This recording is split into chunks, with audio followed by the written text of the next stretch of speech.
đâu phải làm như sao thế nào liên cái tông tàu này nó ơi để xong mông ở đâu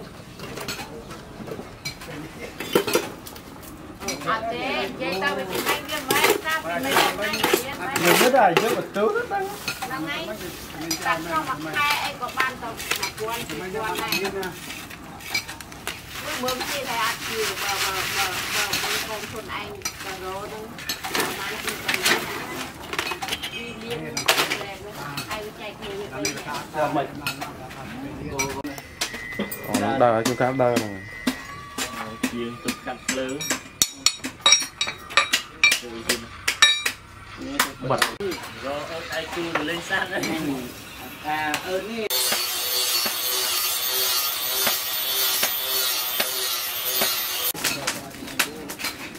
nó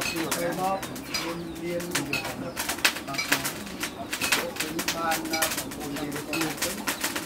này chạy phải chơi đấy đúng không? Mà chạy chìm mà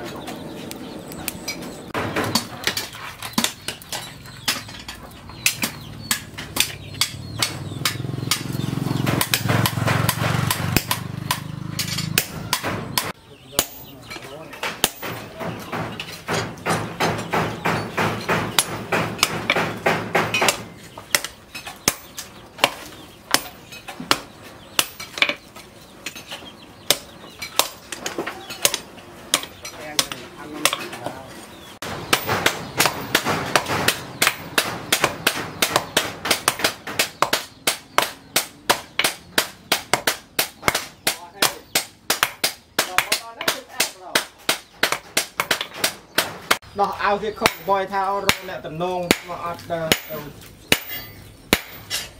đang men thế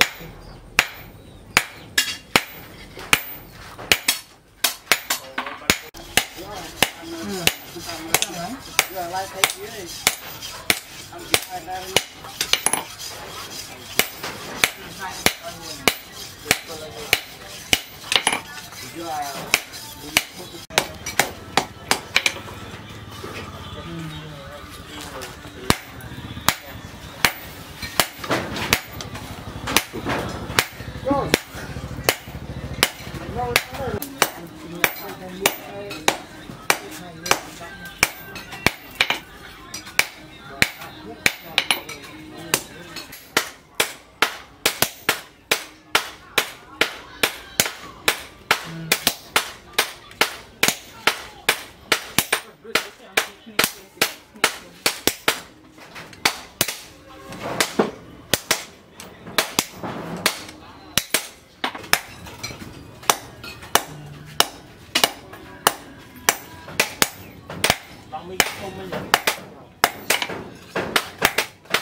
chân năng bằng than này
kia tại bên kia bạn đừng nóng bánh nên mua rồi mua cái gì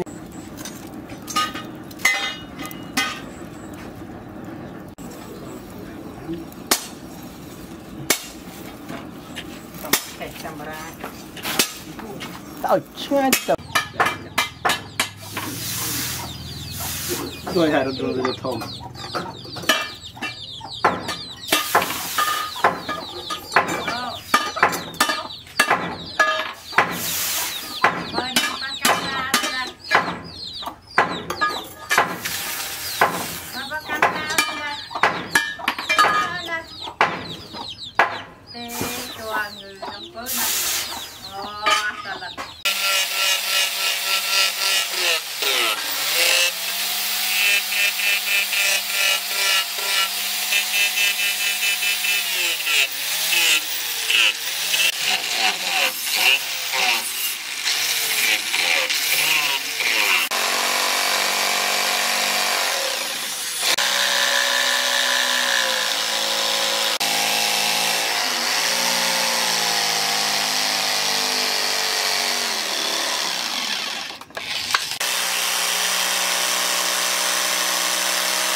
chi kia là nó bao biết nó ăn gì giờ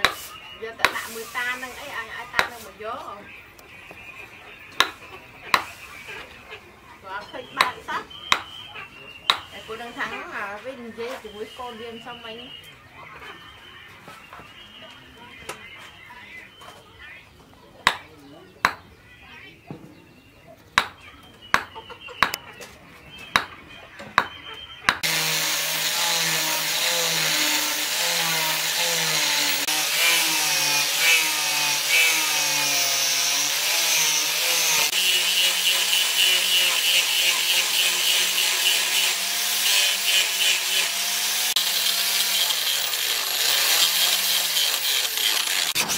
nhiều vậy ăn được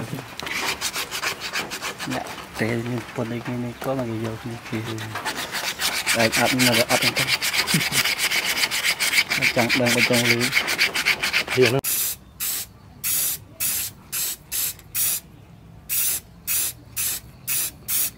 ăn play với cái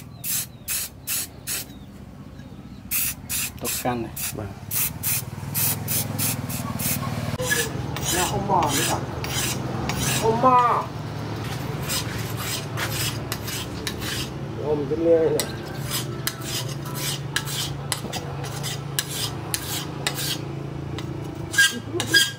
lên là mà tầm mơ